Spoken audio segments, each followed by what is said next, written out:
Queridos amigos, irmãos,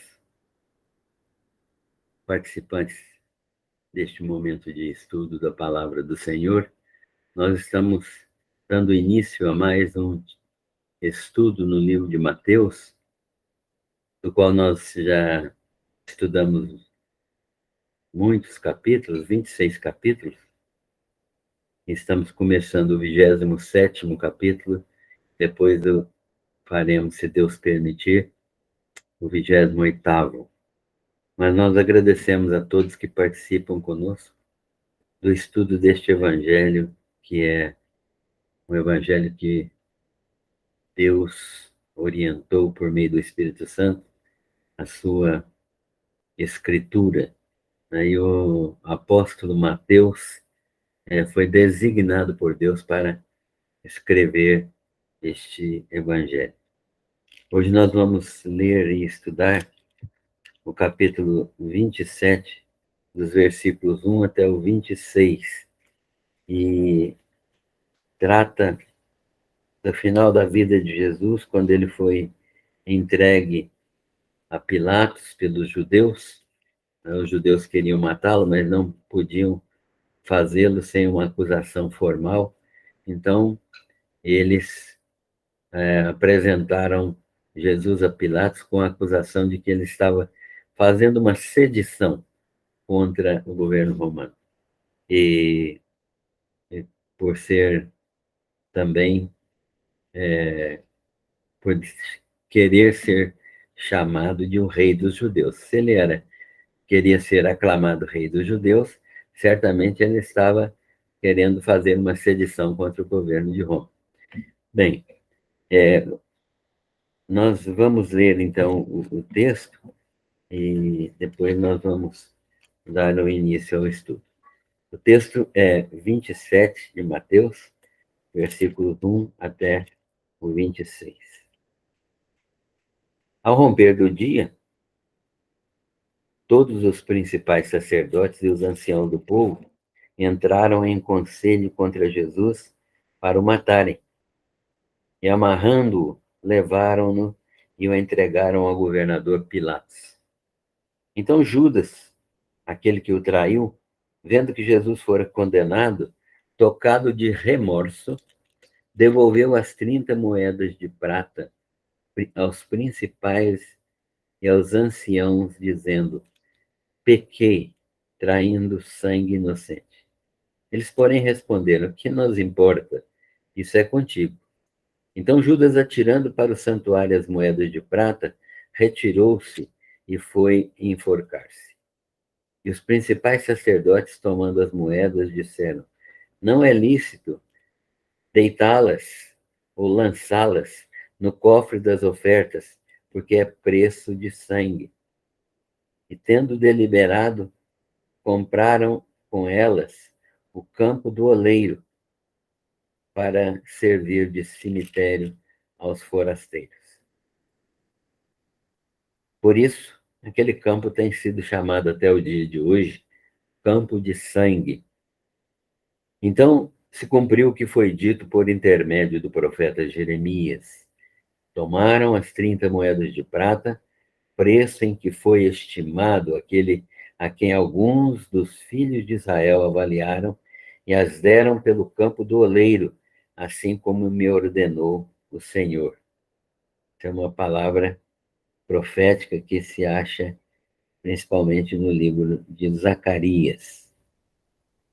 Jesus estava em pé ante o governador Pilatos, e este o interrogou, dizendo: és tu o rei dos judeus?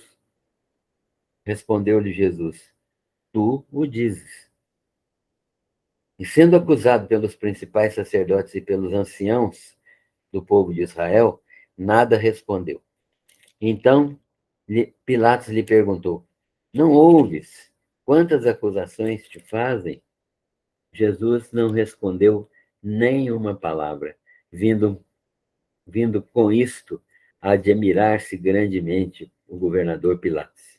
Ora, por ocasião da festa, costumava o governador soltar ao povo um dos presos, conforme eles quisessem, Naquela ocasião, tinham eles um preso muito conhecido chamado Barrabás. Estando, pois, o povo reunido, perguntou-lhes Pilatos: A quem quereis que eu vos solte? A Barrabás ou a Jesus, chamado Cristo? Porque Pilatos sabia que, por inveja, o tinham entregado. E estando ele no tribunal, sua mulher mandou dizer-lhe: Não te envolvas com este justo, porque hoje, em sonho, muito sofri por seu respeito. Mas os principais sacerdotes e os anciãos persuadiram o povo a que pedisse Barrabás e fizesse morrer Jesus. De novo perguntou-lhes o governador: Qual dos dois quereis que eu vos solte? E o povo respondeu: Barrabás. Replicou-lhes Pilatos: Que farei então de Jesus, chamado Cristo? O povo respondeu: Seja crucificado. Que mal fez ele? Perguntou Pilatos. Porém, cada vez mais clamavam: Seja crucificado. Vendo Pilatos que nada conseguia, antes, pelo contrário, aumentava o tumulto, mandando vir água, lavou as mãos perante o povo, dizendo: Estou inocente do sangue deste justo. Fique o caso convosco. E o povo todo respondeu: Caia sobre nós o seu sangue e sobre nossos filhos. Então Pilatos lhe soltou Barrabás e, após haver açoitado a Jesus, entregou-o para ser crucificado. Até aí, que Deus abençoe a nossa meditação nesta palavra. Vamos orar. Senhor, agradecemos pela tua palavra viva, verdadeira, palavra que tem atravessado milênios e que tem nos alcançado pela tua graça e que tem sido a palavra que traz vida ao nosso coração. Nós te louvamos por ela, pela oportunidade de estudá-la e pedimos que o Senhor abra os nossos olhos espirituais para que nós enxerguemos além daquilo que está na letra, além daquilo que os nossos preconceitos estabelecem, além das nossas incredulidades, para que nós possamos crer, iluminados pelo Teu Santo Espírito, naquilo que o Senhor tem nos dado a conhecer. Obrigado por tudo, nós oramos em nome de Jesus. Amém. Irmãos e amigos, nós queremos que todos possam entender que este livro de Mateus tem o objetivo de demonstrar que o Verbo de Deus se encarnou.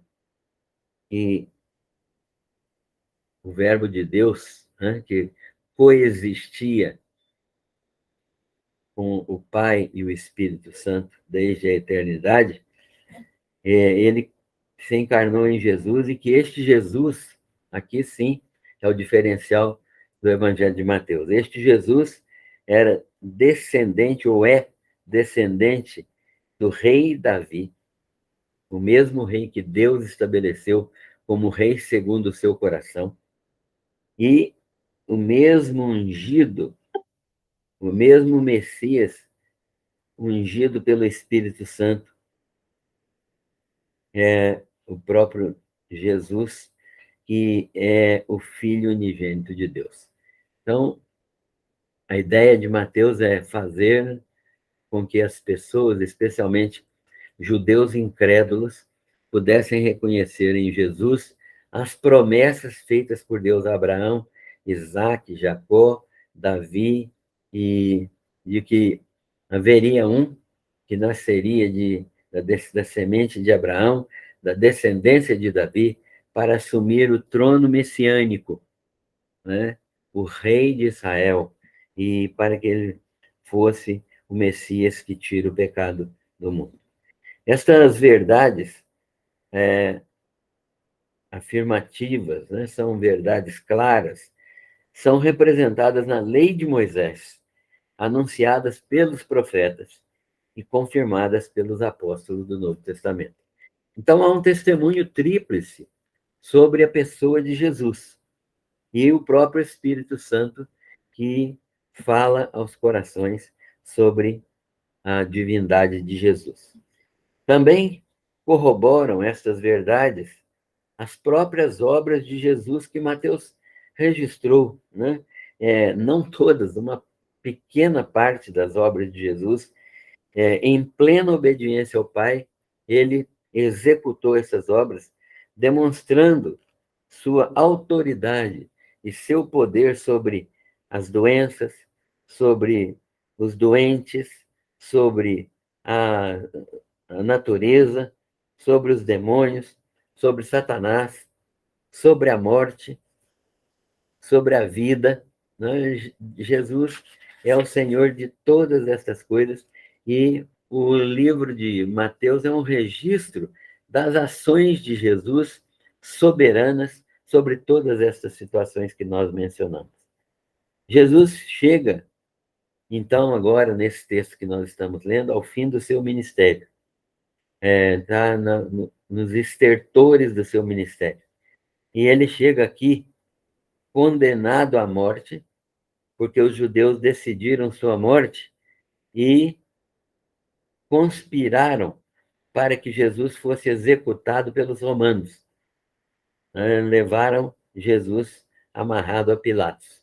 Aquilo que nós já comentamos, né? E acusando-o de se fazer filho de Deus e rei de Israel.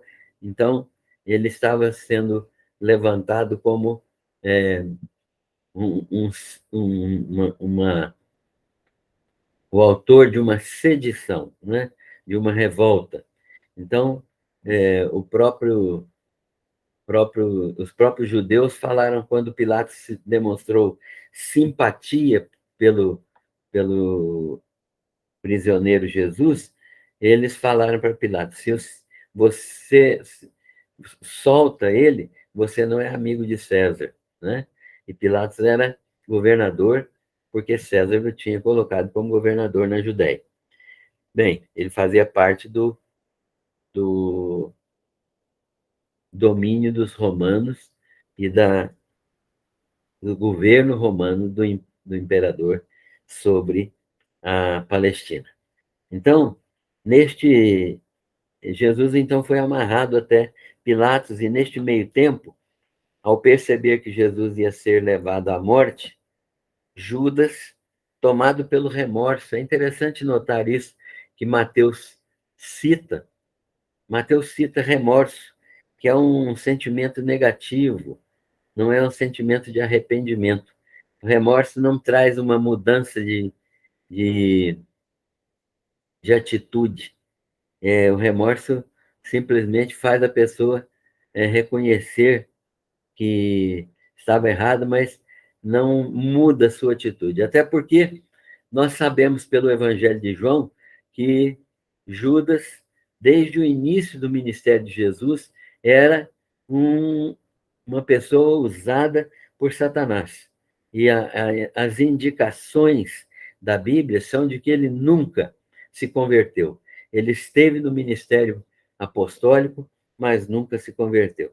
Ele foi até as autoridades religiosas para devolver as 30 moedas de prata, né, que tinham sido dadas a ele pela entrega, pela traição ao Senhor Jesus.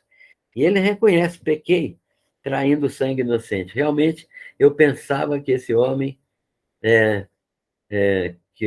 com quem eu andei 3 anos e meio, fosse fazer uma revolução. Mas ele não vai fazer uma revolução.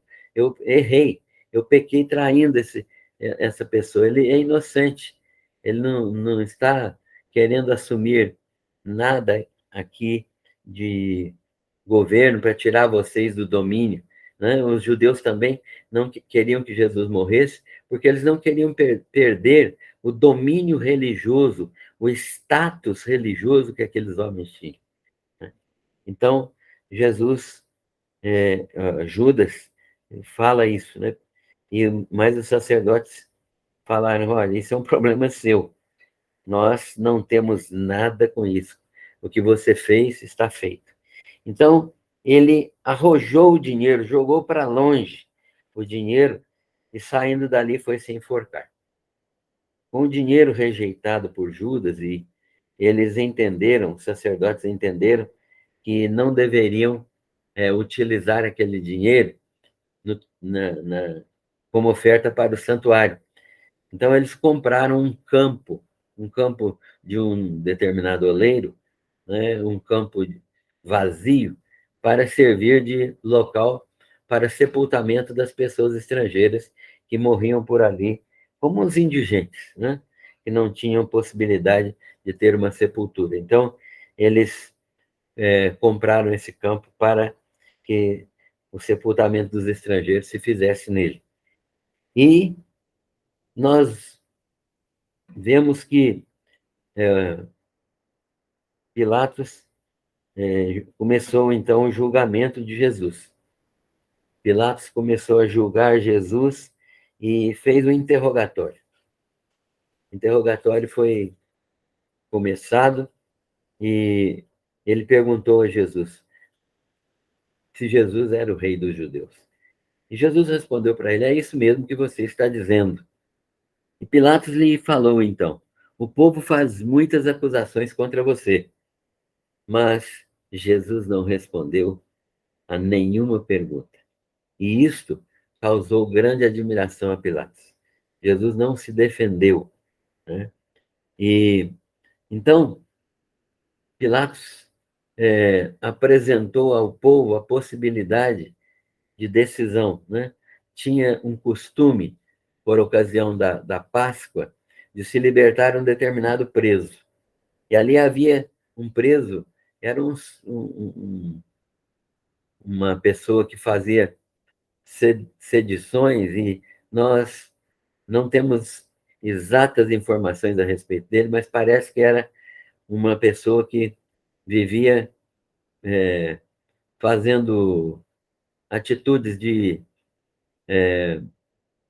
furtos, roubos, amealhando recursos, mas que tinha também um desejo libertário de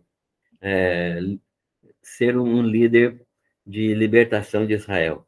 Então, esse costume, para soltar um determinado preso, Barrabás, por exemplo, eles consultaram, Pilatos consultou o povo, Barrabás ou Jesus, chamado Cristo. Pilatos sabia que os judeus o tinham entregado a ele por inveja. Pilatos, então, não tem desculpas também. Ele sabia exatamente qual era o interesse dos judeus e o que os judeus queriam com aquela situação. A mulher de Pilatos não disse a ele: não te envolvas com esse justo, porque eu muito sofri esta noite, sonhando, tendo sonhos envolvendo essa pessoa. Não te envolvas com esse justo. Para a mulher de Pilatos, Jesus era justo também. E a resposta do povo, persuadidos pelos principais da religião, pelos sacerdotes, pelos escribas, pelos fariseus, pelos anciãos do povo, então eles foram persuadidos e começaram a pedir Barrabás e mandaram crucificar a Jesus, né? A crucificação era uma forma romana de morte. Os judeus não podiam crucificar, eles não tinham isso na sua lei. Eles poderiam matar apedrejados, mas o apedrejamento era uma prática judaica. Então, Pilatos ainda perguntou mais uma vez: o que farei então de Jesus, chamado o Cristo, chamado o Messias? O povo gritou cada vez mais: seja crucificado. Então, nós estamos vendo aqui o envolvimento de autoridades, um povo que alguns dias antes, proclamava Jesus, entrava com ele vitoriosamente na cidade, na entrada triunfal em Jerusalém, agora persuadidos pelas autoridades religiosas, cujo interesse era matar Jesus, eles estão pedindo agora a crucificação de Jesus e a morte, a libertação de Barrabás. E Pilatos, então, temendo a multidão, e participando também negativamente, porque ele sabia que por inveja eles o tinham entregado, mas ele temeu a multidão, temeu ser acusado de não ser amigo de César, temeu algum tumulto que pudesse acontecer ali. Então ele mandou açoitar Jesus, que era uma demonstração de que ele era alguém que tinha dívidas com a justiça, e lavou as mãos, dizendo: estou inocente do sangue desse justo. É interessante notar que as pessoas entendem que lavar as mãos é algo que pode livrá-los da responsabilidade de assumir uma posição diante de Jesus. Tem gente que fala: não sou nem cristão, nem não cristão, não sou crente nem incrédulo, não sou nem uma pessoa que aceita o evangelho, nem quem rejeita. Essa posição de neutralidade, por si só, já é uma decisão contrária. Quando alguém decide neutramente, ele já está decidindo de uma maneira contrária àquilo que está sendo proposto. Então, quando Pilatos disse que ele estava lavando as mãos, ele estava decidindo pelos judeus e condenando a Cristo. Então, Cristo foi levado para ser açoitado, e ele foi açoitado, então, ali pelos soldados, e uma sentença foi dada para que ele fosse crucificado, né? Então, Pilatos foi responsável pela crucificação de Jesus. Mas Pilatos ainda disse que para os judeus que ele não tinha nenhuma responsabilidade, né? Eu estou livre, inocente do sangue desse justo. Fique o caso com vocês. E o povo de Israel pronunciou uma sentença que tem um peso extremamente grande, um peso que é histórico. Eles responderam o seguinte: o sangue dele caia sobre nós e sobre nossos filhos. Isso aconteceu. A partir do ano 70, os judeus foram expulsos da terra, a nação foi extinguida, Jerusalém foi destruída, o templo foi completamente destruído também, e só em 1948, né, ou seja, quase 1.700 anos depois, quase 1.900 anos depois, é que eles voltaram a ser uma nação, e a gente, na história, conhece o sofrimento intenso, desumano, cruel que esse povo passou. Mas eles mesmos se autossentenciaram quando disseram: o sangue dele caia sobre nós e nossos filhos. Essa sentença sobre Israel partiu da boca do próprio povo. Caia sobre nós o seu sangue e sobre os nossos filhos. Precisamos analisar a omissão e a culpa de Pilatos. Ele soltou Barrabás, ele mandou açoitar Jesus, ele o entregou aos soldados para ser crucificado. Uma pessoa dessa pode ter lavado as mãos, os pés, a cabeça, o corpo inteiro, e ela não deixa de ter a sua culpa no assassinato de Jesus. Esse texto, então, nos fala desta situação a qual Jesus passou, e ele foi, então, entregue aos soldados para ser crucificado, escarnecido, zombado. Então, isso nós vamos ver num próximo estudo, querendo Deus. Algumas aplicações para nós desta parte, deste texto que nós estudamos. A primeira delas: nós já vimos que o julgamento de Jesus Cristo foi um julgamento, uma farsa, né? foi uma farsa. Cumpriu mera formalidade, mas totalmente viciado, um julgamento totalmente viciado, com um resultado definido anteriormente. Antes do julgamento já se sabia o que ia acontecer. Nos, nós criticamos, às vezes, judeus e romanos por causa desse julgamento falso de Cristo, mas eles nos representam, né? Nós sabemos que aquele julgamento lá foi um julgamento representativo também. Nós estávamos ali, na pessoa de Pilatos, na pessoa do povo de Israel, crucificando Jesus, por causa dos nossos pecados. Então, nós também estávamos ali, participando desse julgamento, porque ele é representativo. Eles nos representam, aquelas pessoas que agiram criminosamente lá, nos representam. E muitas vezes hoje, nós ainda negamos Jesus com as nossas atitudes. Nós precisamos pensar nisto, porque o julgamento de Jesus Cristo foi uma farsa, mas nós também podemos estar vivendo uma farsa quando nós não vivemos de acordo com a vontade de Deus e cometemos pecados de falsidade, cometemos pecados de desobediência, cometemos pecados de não nos identificarmos no lugar onde a gente está como servos de Jesus, né? Quando nós nos envergonhamos dele. Então, essas situações são frequentes e nós precisamos avaliar isso. Segunda aplicação: Judas percebeu o resultado de sua traição. Ele tentou remediar a situação, mas ele não deu evidências de arrependimento.